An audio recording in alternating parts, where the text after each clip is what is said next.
सावित्रीबाईंचा जन्म नायगाव गावी झाला आणि ज्योतिबांशी लग्न झाल्यानंतर एक ब्रिटिश मॅडम ज्योतिबांना भेटल्या. ब्रिटिश फरान मॅडम ज्योतिबांना भेटल्या आणि त्या ज्योतिबांना म्हणाल्या की ज्योतिबा, शिक्षणाची सुरुवात जर करायची असेल तर first educate the woman, because if woman educated whole house will be educated. म्हणजे एक स्त्री जर शिकली तर ती पूर्ण घर शिकवू शकते.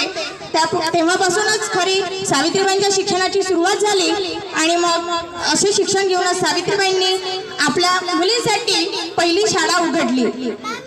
सावित्रीबाईंचा जन्मदिवस आपण बालिका दिन म्हणून साजरा करतो आणि तसंच 3 जानेवारी हा दिवस महिला मुक्ती दिन म्हणून सुद्धा साजरा केला जातो. परंतु खरंच आजही महिला मुक्त आहे का?